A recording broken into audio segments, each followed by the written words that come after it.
Hi, everybody. I'm Tenessa Audette. Welcome to Tenessa Talks. On this episode, we're going to talk about you having a voice in government, and we're going to talk about civil discourse and how important that is, especially now. Before we get into it, make sure that you like, subscribe, follow, and give us that 5-star review. Enjoy the show.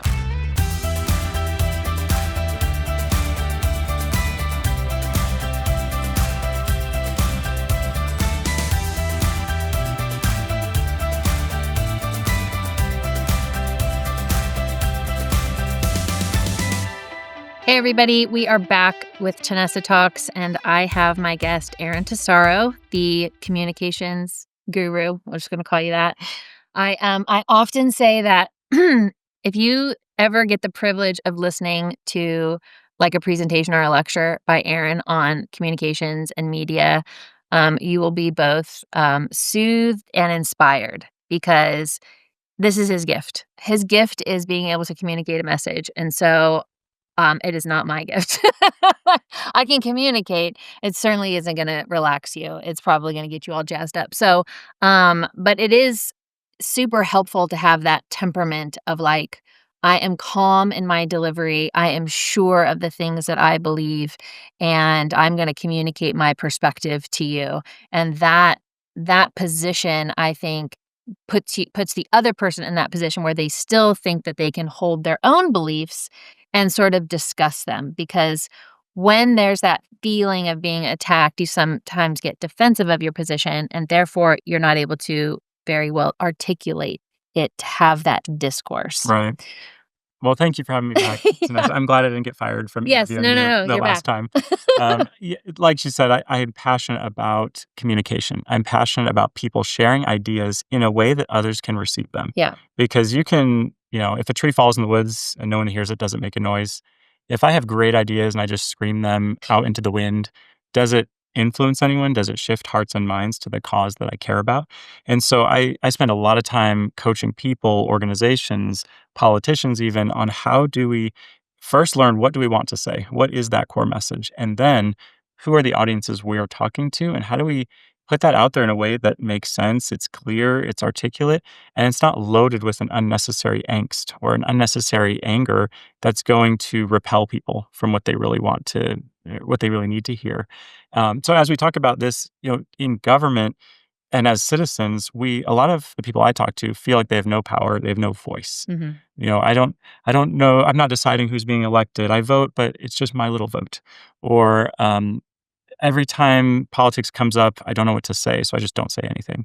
But then how are we advancing the causes we care about? So I'd love to hear your perspective on the on how people influence government with their voice, so citizens to government, Mm-hmm. but then also citizens to citizens. How do we talk to our friends and family about issues we care about and about politicians we want to see in office? So I know it's a broad-reaching conversation. We're probably going to disagree on this one. We've had a lot of conversations over the years. Even just last week, a topic came up that we talked about 3 years ago that you're like, ooh, I think I've changed my position on it. Do I owe you an apology? I was like, we were pretty heated when we talked about it, but I was like, okay, one day she'll come around to the data that I've been looking at for 5 years. I have to apologize when I'm wrong. And if the data tells me something different, I'm going to change my mind. And it was great because you happened to start looking at that set of data and we're like, oh, I think differently. So Yeah. we all change our minds. I don't know. I don't have 100% truth or understanding of truth. Yeah. You don't. No one Correct. does. And so there is a need in culture to be respectful, to be honorable in our discourse and agree and disagree in a respectful way. Yeah. And so let's riff on that for a little bit and demonstrate some disagreement if we need to. Okay. Yeah. I think I'm on a city council. I'm elected on a city council, and I can tell you, the agenda comes out on a Thursday, late afternoon, which is the first time I'm seeing it as well. The public is seeing it. And then typically people will send an email and they may know that it's coming and they don't know when it's coming, but it gets onto the agenda and they want to influence how we're going to vote.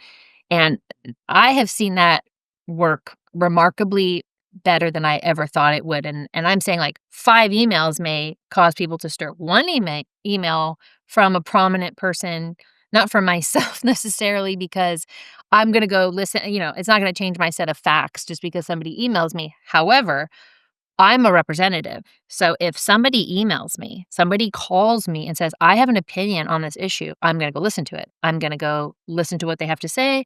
I want their information. And that may lead me down a trail to find out more information. And this is my opportunity because this item has come up.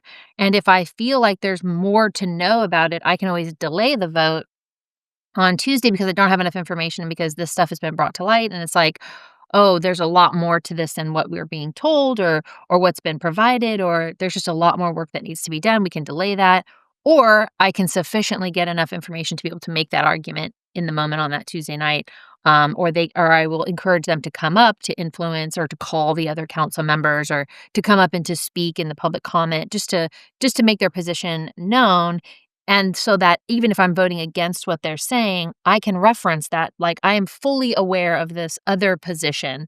And so here are my reasons why I'm not doing that. So I think emails, calls, absolutely at the local level will affect. You may not get the vote that you want, but you will affect, I think, or you should be able to affect how those representatives are discussing and voting, or at least explaining what it is that they're doing. And I have many times I get one email from somebody on an issue, and I will say the norm is there may be 5 to 20 different issues on an agenda, and I would say 7 times out of 10, I get no emails. Wow. Nothing.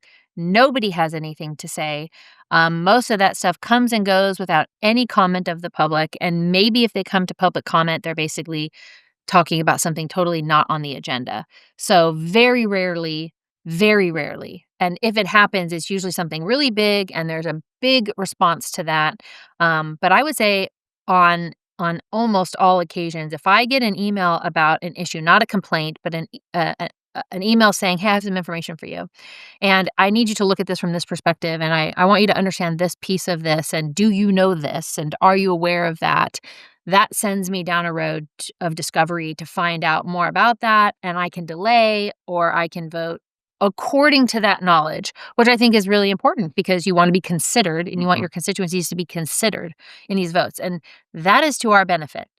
Whenever there's an issue, I'm always very excited, and I go places and I say that I'm the complaint department for the city. And that is not because I'm complaining. I love that. I want that because that is how I learn. If there is some kind of conflict or some type of issue or disagreement, that is my opportunity to figure out what's going on, why is that happening, what's the history of that, because it is vast. Yeah. Government covers so many different things. And so the benefit of having somebody complain means it's a spotlight. Mhm. Now, if you're gonna complain about something I have no control over, you that I have no control over that. There's probably not much that I can do. If you call to tell me we're terrible people and there's probably not much that I'm be able to do Well, about there's that. there's there's 2 things that speaks to is I think a lot of us think, "Oh, our government representatives are so busy that there's no way they'll see my email. There's no way they'll see my phone call." And 1, you're saying they do, or at least their staff do, to be aware of it. And then 2, the most productive type of having a voice is asking questions, offering data, offering perspective that may be missed versus just critique, just accusation or Yeah, and I think I ha I've been guilty of this myself. You just assume that elected officials know more than they ever know. They don't know. Staff might know, bureaucracy might knows in certain agencies and stuff, but the electeds are not aware of everything. Like, when you come into office, you come into the middle of the story. You don't come and they go, "Oh, let me get you caught up." It's not like a corporation where it's like, "Here's the handbook.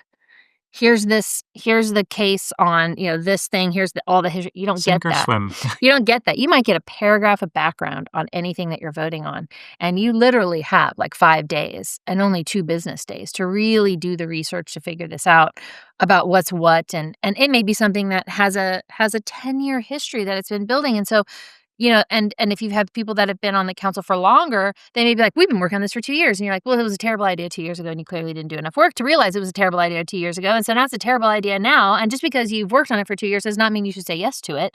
And oftentimes, the inertia of government sort of pushes them into just doing what's been done before, and that's why reform is so difficult sometimes, is because just everything is sort of moving You're sort of honoring effort as opposed to honoring excellence. And so as an elected, it is disruptive to come in and to be like, well, hold on, but you have to do that. You have to do that because you can't just do things because they've been done before. So if the public wants to, like, I get all kinds of things because I invite it. I want the emails. I want the calls. I want someone to stop me in the street. I joined Rotary to be complained to. I joined it because I knew that that's where the people that have a history, that know how, the city's been run before. They know who all the players have been. They know the arguments, the fights, the issues that have happened before. They've been round and round and round, and they have wisdom and they have criticism that I need to hear. And if I think that in 2025 I have it all figured out, because I've been there for 2 years, I mean, that's ridiculous. I haven't. I don't. And even in working in the Senate, if we talk about at the state level, also, I have gone to the member with one email. One email. Like, oh, this is interesting. I didn't know this was going on. One email took our attention that opened up an entire world of things that are happening and just nobody had told us. Because there's just so much going on. I mean, think about it. 2,000 bills are introduced. There's no way for the legislators to even know what all 2,000 are. Unless you're in that committee that is going to see it, which is not many that get to see all these bills, or maybe one committee and then maybe education and appropriations. Well, there's 10 other committees, they never see it. So you especially if you're a Republican, you're in 14 committees and have to be split up because you have to have some bipartisan. There's just not enough of them. So you have your staff going. You may not know. You may not have heard about it. You don't know what it is. Maybe it doesn't need amendments. Maybe it's getting pushed through. Maybe it goes into suspense. Maybe it's a gut and amend, which is a totally different bill that gets at the very last minute. They put a whole new thing on, new words on the inside of it. Have you heard of these, gut and amend? Those are the scariest. The scariest, right? Because there's no debate, there's no discussion, there's no amendments, there's no ability, And no checks and balances. if the legislators aren't watching that and catching it, they could still vote on something. Yeah, they'll They vote don't even know along what's party in it. lines. And you could have a Republican that helped write the bill to protect puppies, and they took the protecting puppies bill and they made it something that they are against, and now their name's on it. That's a tough one too. So the point is that one email can make a difference. Now, how you give that email, which is your wheelhouse of like, how do you communicate effectively so that people actually pick up your issue and don't push away from your issue? And I would say you're largely going to be at the mercy of the elected that you get or the staff that's there, which is why it's so important who you elect. It's not just, oh, do they represent me? Do they look like me? Do they do what I do? Or do I know their family? It's like, well, it's who the company they keep too, because they're going to hire a bunch of people that are going to work for them. And who are those people going to be? And so you should judge that as well. You should hear about their staff. You should see how many cases that they're closing. How often are they in the community? How are they being received by the community? How are they responding to emails? Are they responding to emails? Are they answering the phone? All of these things are the work of a representative.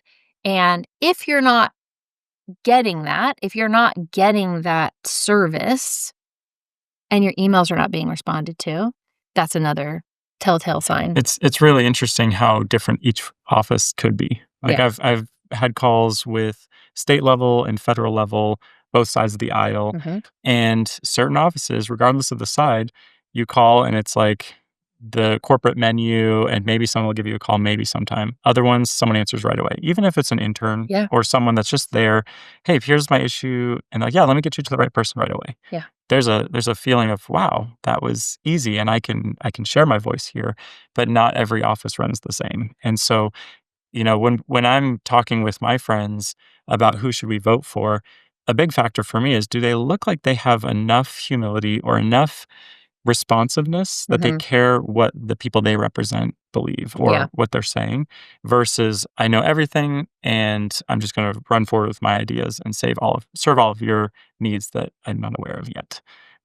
So how would you say, if one email or one call can influence an office, then what if I talked to 5 of my friends and said, hey, let's all call and let's give articulation of why we believe this, our roles in the community, our experience, and our background of why we know about this issue or why we have some authority or some sources we can share.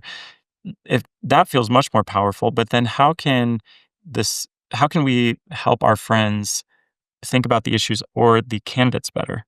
Because then your voice is magnified if you're helping others hear who's available for a campaign or who's running for a particular office. Yeah, I mean, I think that we used to have town halls. We used to have town halls where people would say, "Why'd you vote for this?" "Hey, I saw this. Why are you doing that?" So I called your office. There was like this level of face-to-face accountability. Now I just went to some town halls at the congressional level, and it was really just about screaming and cuss. I mean, I've never heard in a open forum with children present more people cursing. Mm, And I guess it's just, well, I mean, you go on any streaming service, and it's not like network television where there's these community standards, and you can't have cuss words, and, we always say, like, the TV version of things, right? The radio version. I feel like that doesn't really exist anymore. There's so much profanity that, it's like all the locks on Hulu and Netflix, and so it's like, I mean, it's porn. I feel like I'm watching softcore porn. You're like, "Whoa, I thought this was like a crime show, and now I've like feel like I've been violated." But it's like our standards have gotten so low in what we're consuming all the time for media that I feel like discourse has just followed suit. I've never in my life thought that I would watch videos that parents are posting of their kids cussing and they're like not embarrassed by that.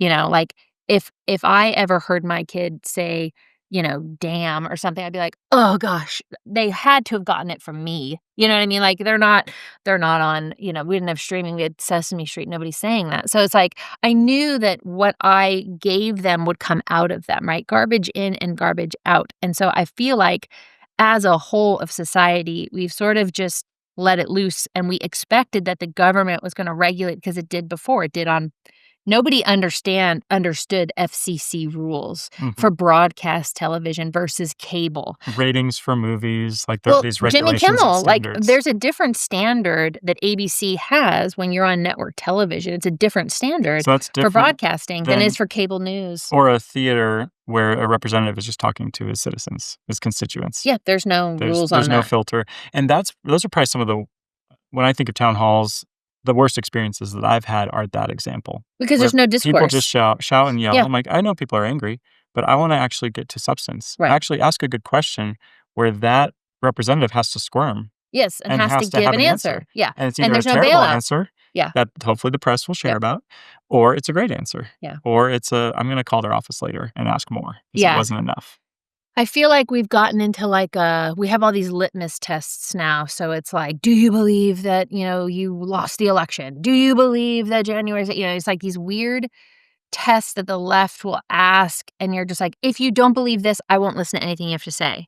And it's like, okay, well, that who does that help? Like, the right could also create mistests, and you'd think we're crazy. It just doesn't work either way. There's no discourse, but this whole "I'm gonna take my ball and go home if you don't do exactly what I say to you" is it's religious cult behavior. But I feel like that has really been the delineation is like the left has basically taken up this is our religion. We are relying on the sovereignty of government to ensure that our ideas are enshrined in law and you have to obey them. And the right's like, we have that. That's our religion. Like that's separate from government. We don't want government to be doing all of that. And it's like just the constant finger pointing.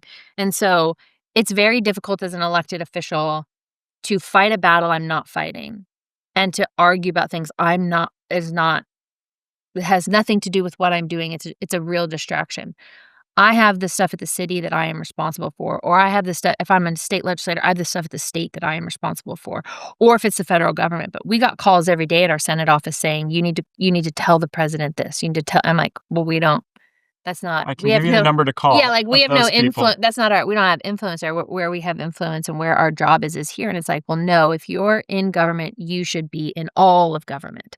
And really, to me, the reckoning that we have in America right now is we have not been teaching civics. We have not been teaching people classics of history and classical literature and the understanding of how America came to be, what was the landscape of the world as it was being determined that we were going to create this new system, and then what happened as a result, and maybe what happened in some other governments, but what did Montesquieu say about separation of powers? And what was John Locke talking about with individual rights? And these are just not the people that people understand. And then the economic theories and what does it mean to have a free market? And why is that, a good idea? And how do we actually protect free markets? And what is the dangers of socialism and Marxism? And what did the founders say about, you know, this idea of community as opposed to individual rights? Like, what were the arguments being had then? Because that is what continues to preserve that ideology of our founders of the American system of a constitutional republic. We are not a democracy. What's so crazy about the issue of language, because communication, is that the word democracy has just changed. They just changed the definition of it. So where people literally think that democracy and republic are synonyms of each other, Mhm. and they're just not. And it's like, well, we have democratic elements, meaning that we have, for some things, we have majority rule or the ability for states and local governments to have referendums where they are directly deciding on laws and that type of thing. And so there are elements of that exist. But in our federal government, there is no direct referendum. The people can't just decide they want to pass a law and they put it on the ballots and every, we There's so many checks and balances, there's so many yeah. layers. And Yeah. it's worked. It's the longest running constitution, so you can't say it's terrible when it's actually worked, where so many good things have happened, and I would argue the reason why so many bad things are happening is because we're actually moving away from that. We're eroding the very things that we believe in, and we're saying somehow that if we've done it, we now have the ability to keep doing it as though it's precedent and not the Constitution Yeah. that we are under. And so there's just been this, I think, degradation of education, of understanding the classics of how we even got here, what the theories are. So much so that I think that is the next response is this revolution of going back to what we knew before, a renaissance of it's not new ideas, or they're the ideas that got us here and advanced us so quickly and will protect us against whatever advancements we're doing next. Yeah. There's not a lot of new ideas, but it seems like in modern times, we have broken how we talk about those Yeah. ideas. And, even the whole horrific assassination of Charlie Kirk. And here's a person whose whole mission was to go debate, was to go talk to people and say, hey, whoever disagrees with me, please come to the front of the line on Yeah. university campuses because you should get priority. And let's discuss these things and let's try to be respectful. It doesn't always happen, but you always wanna try. And then in the end of the day, there are people out there that will still say, "Well, your ideas or the words that you're saying are so dangerous that I need to use violence to stop those words." Yeah. What do you say to that mindset? Well, I mean, that is the ultimate end to the left. That is the ultimate end to more government control, is that it always ends in violence. It's why we're not a monarch. It's why we're not a socialist state. It's why we didn't pick a different form of government. It's why they painstakingly went through the process of hashing this out. And remember, when they were in this constitutional convention, they closed it. They closed it to the public because they wanted to be able to argue it out. And then if they decided to concede the argument, nobody would know. They would not know that they conceded on certain things, maybe if they Mhm. argued vehemently for that, because they wanted people to be able to change their minds without this worry of, well, I'll look bad and, or whatever shame, because I lost the argument or whatever. They wanted to all try to come to conclusions that people could live with. So maybe you didn't like all of it, but you're like, okay, well, I concede the argument, even though personally I believe maybe something different. I think for the betterment of the whole, this is what we do. And so I think that it's the same idea, the left, and when I say the left in an earlier, episode, I talked about the left and the right and the fact that in every other country, they only have a left because the state has some control. They are creating the rights that people have. It comes from the state, which means the state can change that. And in America, we created a right side of the argument. So when people say you're far right, it just means you're on the right because there was no right. There's no right in any other country. There is only the left side of what we would consider our political spectrum because the state gives you those rights. But in America, God gives you those rights. And so they can't be taken away. They weren't created by the state. And so you're endowed by your creator with certain inalienable rights, life, liberty, and the pursuit of happiness. And so those are in our founding documents.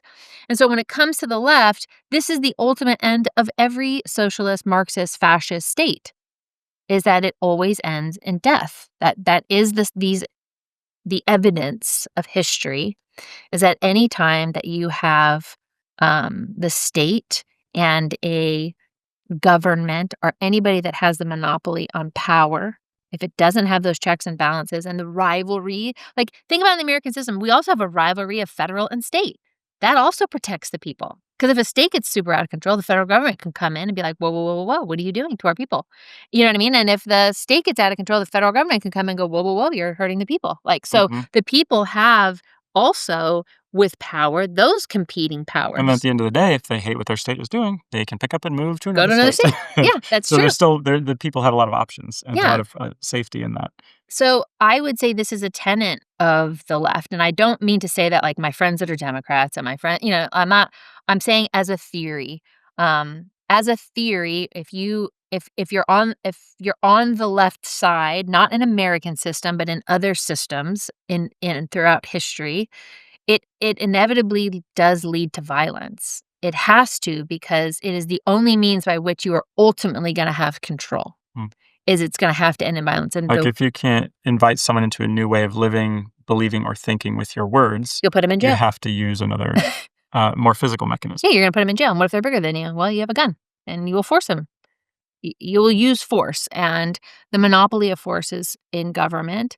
And the way that we had that checks and balance in government, because we also gave our government the monopoly of force, but we also then empowered and armed our citizenry so that the citizenry can say, "You few in government will not override us," you know, Right. and the fact that that hasn't happened, it's been tested, obviously. And I think COVID was a huge test of that. It was a huge test to the system. And they were calling it the Great Reset for a reason. They wanted to reset the system and say, like, look, for your safety, you should give us more power and give us more control. I think 9/11 was one of those things. And you had the Patriot Act, and we gave up a lot of our control and our privacy, for safety. And so this erosion of our rights and the more and more empowering of government, I think has been going on for a while now. And if we don't actually stop that, then we're going to lose what it is that we had in our American system. And I think that's what makes a figure like Trump so dangerous is that he's a populist, and the population is basically saying, we don't know what the answer is, but it is in this. We don't want this. We don't want the Patriot Act, and we don't want this COVID lockdown. We don't want what the right is offering. We don't want what the left is offering. We want something different, which is why you see this huge coalition in the Trump administration of Democrats, of Republicans, of all kinds of people, independents, people that haven't been there before, people that don't look like everybody else. You have this whole talk about diversity Mhm. and inclusion. You have so many different types of people. Actually, they're representing a totally different way of seeing things and putting information and knowledge first and the facts and saying in response to that, we're either not going to recommend that or we're going to recommend that you look further into it. But we are not going to, from the government, say you have to do this and pay for it to happen. Right. And that is a change from what we've had for decades. And maybe your generation doesn't know any different because you're in your 30s. But somebody who's almost in their 50s does remember a different time. And having studied it, there's a different way of doing it. And none of it happened because this is the direction that our society was created. It happened because of bad laws. And we have got to change that cognitive dissonance of like, oh, once you pass a law, you keep it forever. No, if it's a bad law, it needs to go. And we are going to have to start putting people in there that are willing to do that. And what RFK is doing right now is that he's undoing things that the government has done, which has just never happened. and it's taking responsibility for things that bad that have happened, and everybody is freaking out. But that's okay. We can freak out. And so that's why I love these conversations with you, because you always take it to like philosophical, historic. What is our Constitution? Like, what is this? How did we get here? And how is this supposed to work Yeah. in this solid system that we have? And then I go into my very practical side of like, if I can articulate all of those points, how do I have this conversation with Oh, others? yeah. And one of my favorite things is being on planes for multiple hours, because when you start a conversation with your neighbor, I am that guy that will start a conversation. So sorry if you're sitting next to me on the plane. If you put in your headphones really fast, I won't interrupt you, but you got to be quick with your headphones. Yeah. But I want to ask these questions, and I love to hear the perspectives and opinions, and I seek to understand first. Hmm. And then no one can get away with it's a long story. Like, oh, we've got 6 hours. So who goes first on their long story? And oftentimes what you find out is it's not that people have a well-formed opinion, it's that they have an experience. Mhm. And okay, great, that's a good starting point. But where are the resources to actually have, like, I don't know if you even remember, Hannity used to be Hannity and Combs. It used to be a Democrat and a Republican, and they would just sort of like argue back and forth the arguments that you would hear at the water cooler, the arguments that you would see on other stations, and maybe that, but it was like a real good, they were formidable, opponents. And when those types of shows go away, where, There are very few of those. oh, if at all, and it's like one's weaker than the, it's just, it's not a fair fight. And Mhm. so it's really hard to remove a nutrient from somebody and then be like, "Why aren't you strong?" You're like, "Well, you've removed the nutrients from this. You've removed the nutrients from our food. You've removed the nutrients from the news. You removed the nutrients from We've education." shifted away from substance Yeah. to narrative or emotion And look at our in a lot of our clothes. discussion. We've got Yeah. fast fashion. Like, it's just this, we've really said like, "Oh, we want something shallow, easy, and quick." Clickbait, Yeah. it's entertaining, it's fun to hear, and, that's whenever I start to hear buzzwords or I start to hear talking points that I've heard on the news over and over, I always try to dig deeper, and I'll Yeah. ask a friend. One friend was really angry about something happening with COVID, and you could feel this emotion and this fear, and I just stopped and I asked questions. I didn't try to push my opinion, but I said, "What about this person and this nurse's perspective that I've talked to? Yeah. Should the government decide what's best for this nurse? Or should she have a choice in the matter of how she lives her life or her family's life?" And that it was just enough to slow down and say, there might be another perspective you haven't heard yet. Right. And this friend, after came back to me months later and said, it actually got me to slow down my thinking and think about questions that my family didn't ask. Yeah. Because growing up, we all had a certain way of thinking, and this opened up a new door. So this is such a passion area of mine, because so many people are frustrated with government. They're frustrated with the media. They're frustrated with what's going on around us. But then that frustration becomes just yelling at each other. Yeah. And I think we all need to take a deep breath, ask, where are you coming from? Where'd you get there? I'd like to hear why you're there. And then maybe offer, here's a podcast I listened to. Can you listen to this? Yeah. And let's talk about it. I'd actually love to know where you liked it and didn't like it. Yeah. Or here's an article that I read that was intriguing. We might really disagree. I actually want to hear your input. Yeah. And let's have a discussion. And I'd love to see more of our citizenry in our city, in our state, in our nation, have those open conversations and dialogue respectfully about the things that matter and about these issues that affect all of our families. And so thank you for just telling us your perspective from the government side. And hopefully more and more people will engage their government officials and engage their neighbors and families in these issues that we all care about. Yeah, because we can't cancel each other. We can't kill each other. We can't break families in half and, walk away from each other and think that that is going to change anything. And if we all want change, we should want change that builds, that grows, and that produces some level of hope for the future, because we all have people we love that we care about, that we want a better life for them than what we could ever expect and hope. And so that I really think that it only happens when we are accountable to ourselves first. So watch what you say, watch what you're doing. Take a deep breath. Take a deep breath. It's on me how I respond Ask the to anything I questions. see. Yeah, ask the questions, be curious, and like no one's telling people to change their opinions, but approach should be different. And we can't kill people into agreeing with us. That is just violence is never going to be the answer. And if there's a philosophy that you ascribe to that, 10 times out of 10 ends in violence, maybe it's time to rethink that affiliation. Yeah. Well, great conversations. I could talk about this for hours. Yes, So that's right. thank you Okay. for that time. Thanks Hope for being everyone with enjoyed us. this. And Tenessa, keep talking. Yeah, and if you have any questions for Aaron or you wanna reach him, we'll put all of his information, um, on YouTube and in the comments, and yeah, and you're for hire. So, important. It's important. All right. Thank you. Have a good one.